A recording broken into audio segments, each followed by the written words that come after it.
Welcome to the Goliath Sourcing Academy podcast, where we talk all things property deal sourcing, packaging, business systems, and outsourcing. Whether you're sourcing for yourself, packaging deals for others, or a bit of both, then you're listening to the right podcast.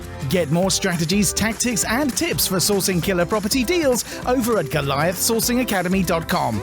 Now, here are your hosts, Mark Dunsmore and Brad Lazarus. Hey there everyone, welcome to this session of the Goliath Sourcing Academy podcast. It is session 46 and today I am flying solo. Now Brad is currently busy in the lab dealing with a load of marketing campaigns, some Facebook ad copy, some email automations, so he can't make today's session. But what I wanted to do was do something slightly different as well, because normally, as you know, if you've tuned into the podcast, we do a bit of a Q&A, then we do a sourcing with Mark, and then we sort of wrap it up. And I know a lot of you enjoy the banter that Brad and I have together, but sometimes we just want to deliver huge value in content. And today is one of those times, not that any other session isn't. I don't even know what I'm saying. But what we're going to do today, slightly different in the sense that we have taken some content from our Insiders Circle members area. Now this particular piece of content is actually a training session that we did for our members question time,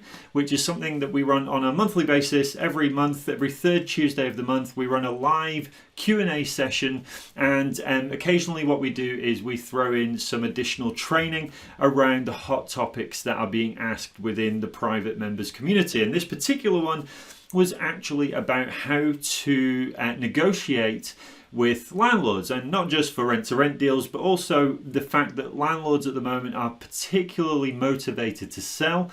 So of course what we wanted to do was make sure that our members are primed with the right tools, tactics, conversational elements to be able to give themselves the best chance of successful negotiations with them. So what we wanted to do for this particular podcast is actually just extract that 20-minute session that we did, and of course we're going to do that now. So sourcing with Mark, this session is specifically the extract of the training segment of the members question time. What I'll do, I'll tell you a bit more about the Insider Circle after the training session. So what I want to do is just really not bumble around too much, let you get straight into the training session, but just to give you a bit of a primer for what it's about. It's about understanding how to speak to landlords in their language, what you'll understand from negotiation, whether you're negotiating with landlords, whether you're negotiating with divorcees, whether you're negotiating with retirees, with probate. They all have specific thoughts, processes going on in their heads, and it's ultimately up to us to be able to communicate those effectively with them so that we get onto a good rapport level, and it's going to allow them to feel like they're dealing with someone they like. We're going to also be looking to give them the best solution, and of course that is going to give you the best chance of results. So I'm not going to spoil it too much, but we do cover that in this session. So without further ado, let's crack on with the training session. It's about 20 minutes long, and I'll see you on the other side.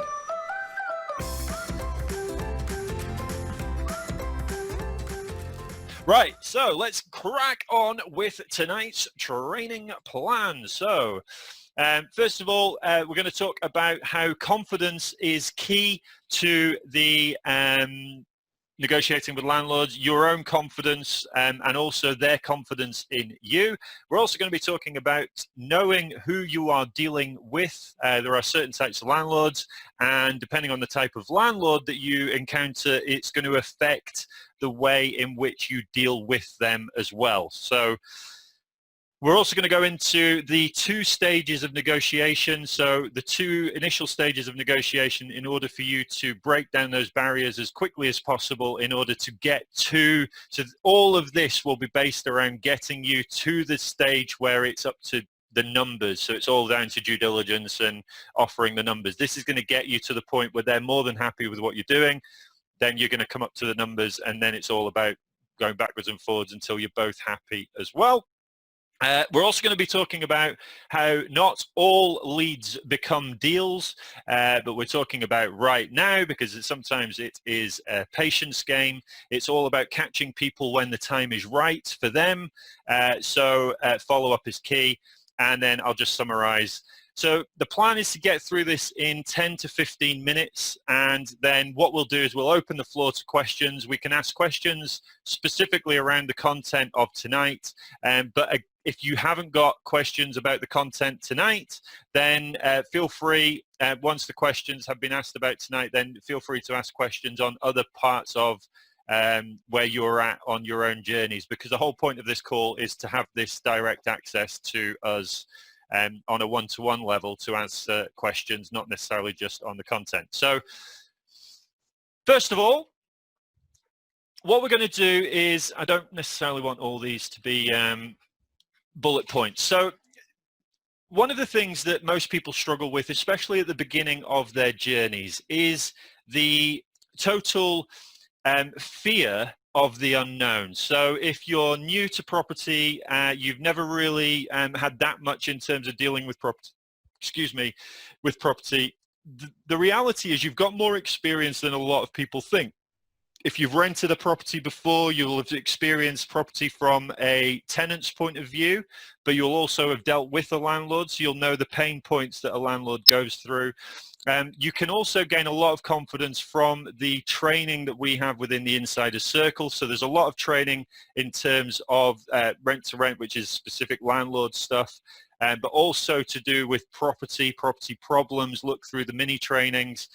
But the real important thing to sort of get across to you is when you're going in on a rent-to-rent agreement, or whether you're going in to offer to buy the property off of a landlord, ultimately you have to be thinking on a professional level. So you have to be, rather than thinking that, oh, you're just another one of them, you're just an investor that's looking to buy properties, you really want to be sort of thinking along the lines of being a service provider. So you're ultimately offering them a service that is going to help them with whatever pain point they are suffering. So, and this applies whether it's rent to rent, whether you're going in to go and buy the properties.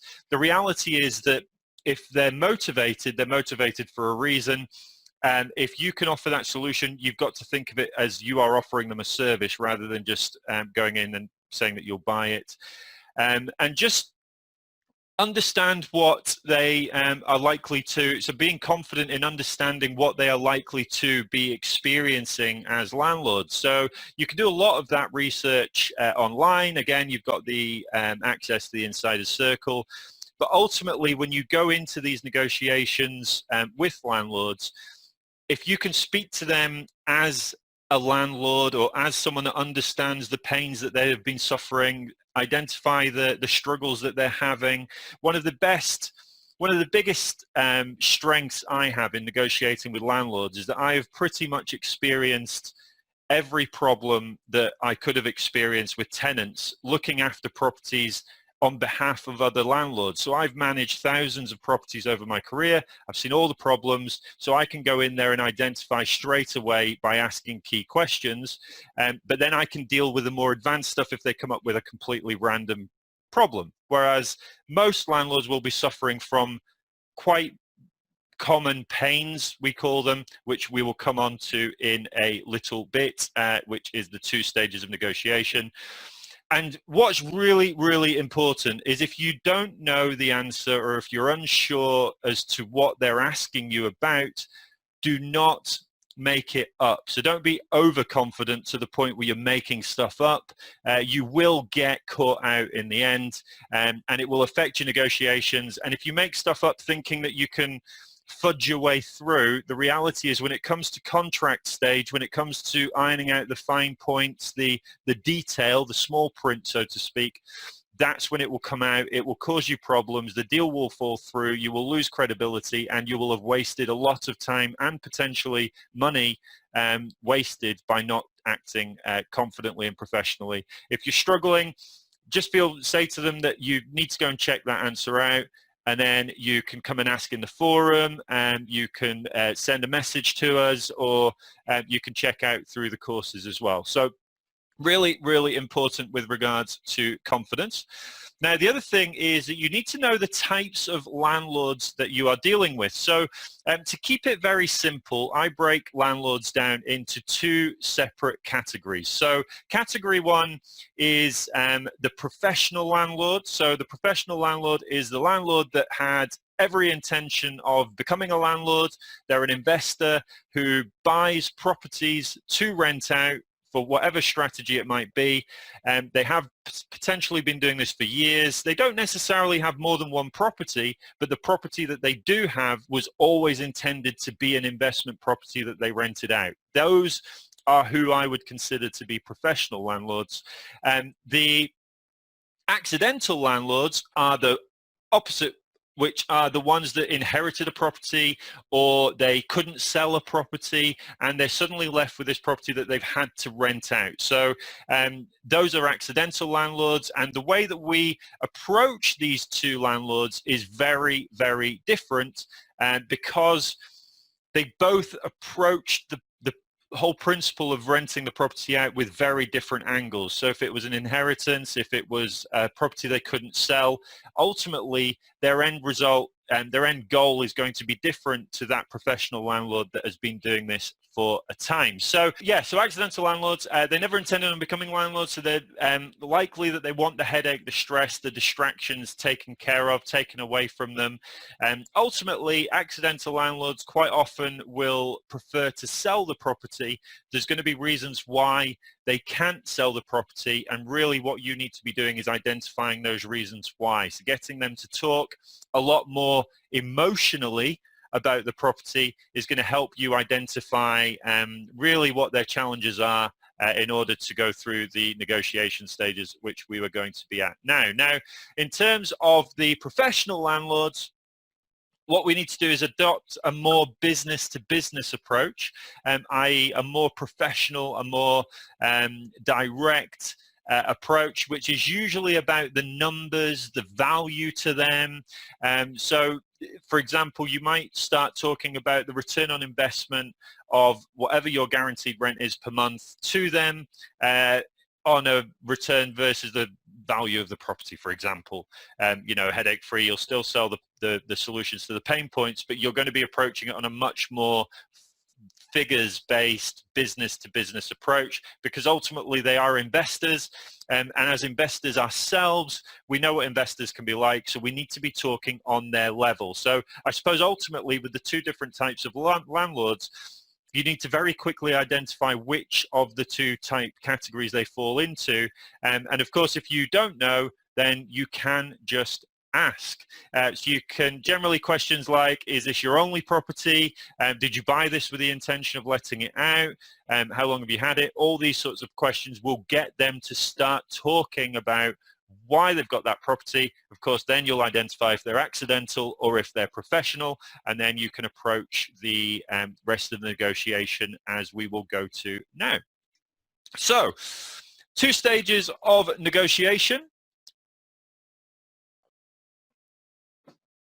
Stage 1 is we need to identify their pain.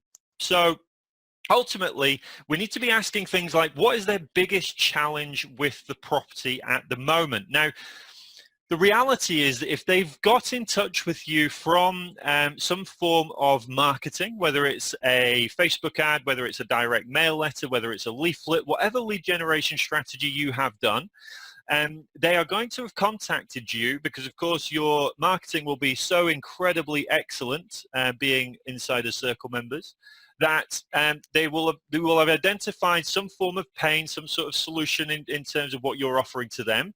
They then need to be telling you what the biggest challenge is to them. So that pain point might be something that they suffer that's in your letter, but it might not be the biggest pain point. And we need to identify with that prospect, with that landlord, what is that big pain? What is that big thing that if we take away from them, we make it a no-brainer for them to continue negotiating with us and get to the numbers stage? So big pains for landlords. This isn't an extensive list, it's sort of very quick, but you can sort of imagine what the stage of the pain points of landlords are going to be. So things like late rent or arrears, voids, consistent void periods, increasing void periods, maintenance costs are the same, it's starting to increase, cost of labor going up, tenant management, so do they manage it themselves? Do they suffer the pains of having the phone calls in the middle of the night? Or do they employ a lettings and management agent to manage the property on behalf, and it takes them as much effort to manage the letting agent as it does to manage the tenants themselves? Or maybe they're retiring, so ultimately they may be getting to the point where they want to retire, but do they want to sell the property just yet? Not really, but they're getting a bit older. They can't really be bothered with going up to the property as much anymore. They just need that sort of solution to allow them to enjoy their life. So really, ultimately, our role is to get this information out of the prospect. So in order to do that, you're going to need to build rapport with them as quickly as possible, and take your time, but make sure that you're asking questions that are leading them into answering some of these questions. So for example, if you were looking around an HMO, what you might do is you might go around the HMO as they're showing you around. The chances are that they're not going to show you rooms that have been let out, but they are going to show you empty rooms. Well, they might show you rooms that are not let out, that are let out, but the chances are they're going to say, we can't get in there, there's someone in there, but I can show you the empty rooms. They might show you 3 out of 6 rooms are empty. Suddenly it's, oh, are you starting to find that rooms are getting harder to fill? Oh yes, they're getting really hard to fill. Okay, and in terms of the tenants that are in, are they paying their rent on time? Oh yeah, they're great tenants, never bother me, blah, blah, blah. You can see where this conversation goes. And the more they start to talk, you can identify the biggest pain point. You'll hear the way that they start describing it, the way they start talking about it, or even the way they start to avoid it. That's their big pain point that you need to identify. So once we've identified that big pain, the biggest challenge that they are suffering with their property, we move into stage 2 of negotiation. So what you now need to do is you need to effectively relate to their biggest pain with the solution that solves that big pain. So for those solutions that for the pains that we talked about in stage 1, things like late rent arrears, we get a guaranteed rent from our company. Voids, you're contracted with us, so your payments come no matter what. So the voids are our problem, not yours. Maintenance costs, we cover reactive maintenance costs. Always be careful with maintenance not to say that you will cover all maintenance costs, because it could become very expensive, especially with properties that are getting tired. Quite often you'll find properties that you negotiate on are more tired than those that have been just recently completely refurbished.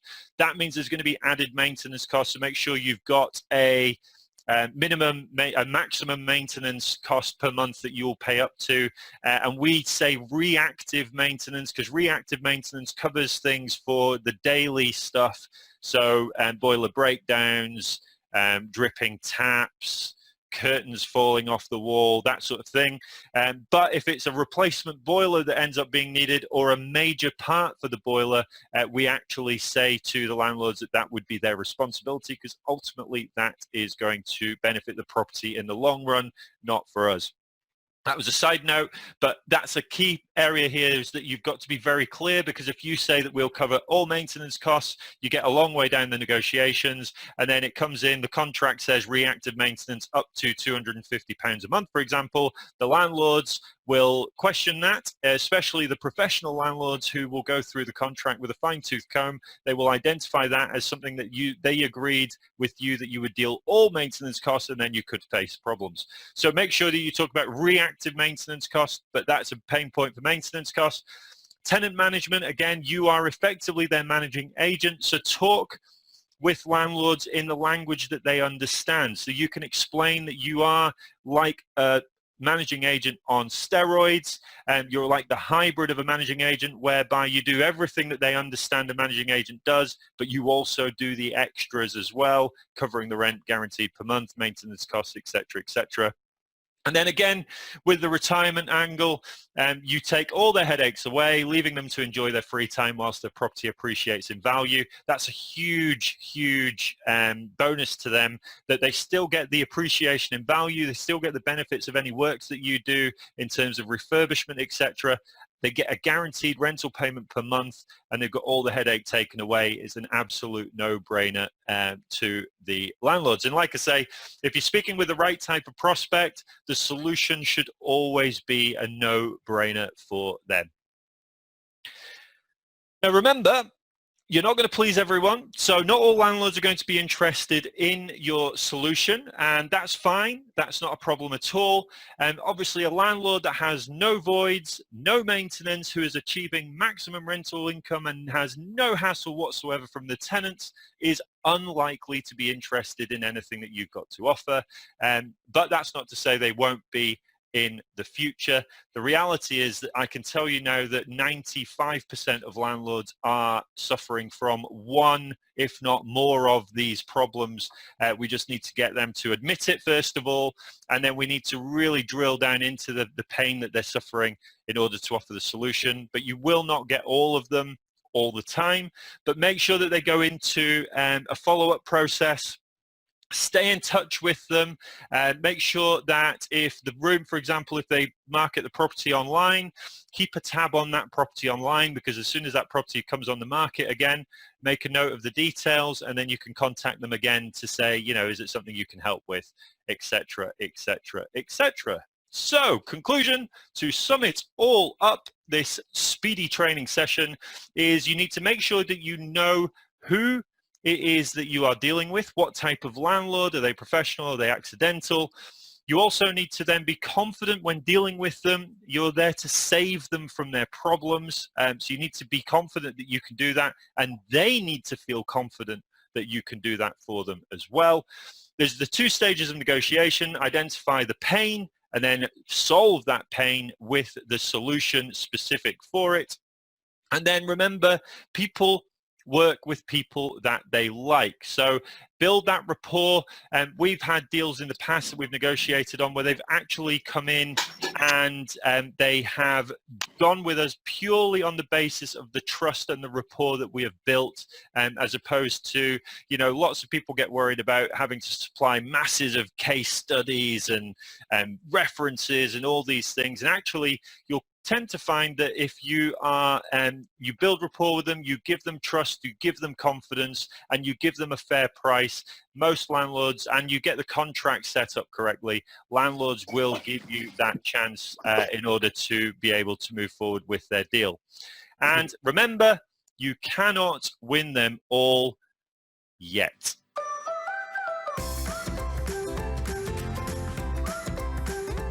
Okay, hey there and welcome back. Thank you very much for listening to that particular training session. Now, hopefully you found a lot of useful tips in there. Now, if you aren't someone that's dealing with landlords at the moment, don't worry too much. Like I mentioned just before we went into the training session, the techniques, the skills, the rapport building, the conversational elements, the identifying the thoughts that are going on in their heads actually applies to pretty much any prospect type, whether it is couples that are divorcing, whether it is probate, inheritance cases where someone has passed away, and it might even just simply be to do with someone looking for a chain break and you're dealing with a very specific set of circumstances.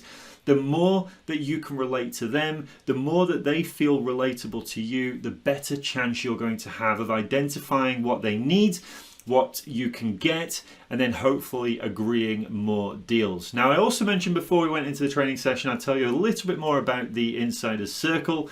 So, Insider's Circle is our training program. It's all online and it is effectively access to all of the training that we've ever created for a particular fee, whether it's monthly, whether you join us for a 6-month or 12-month package, you get access to all of our training, and then depending on what package you come in on, you actually get access to various support packages, including the members question time, which of course is our live call every month where you get access to myself, to Brad, to Garn, our community manager, and we're there to answer questions as we go along. Now, as part of that, we also give you access to our support community.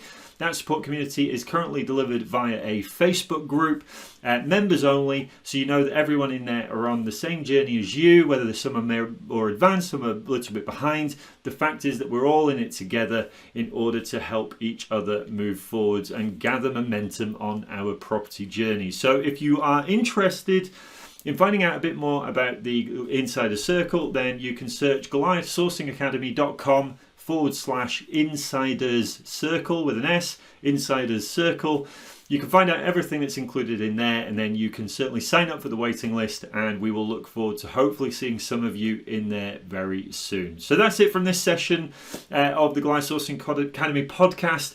If you are enjoying the podcast, please do leave us a review, whether it's on iTunes, Spotify, and even on the Goliath Sourcing Academy page. That would be fantastic. That's it from me for this session. Thank you very much for being patient with us. Hopefully you haven't missed Brad too much. Obviously, we'll look forward to seeing you in the next session. That's it from me. Take care. And as always, happy sourcing. Bye-bye.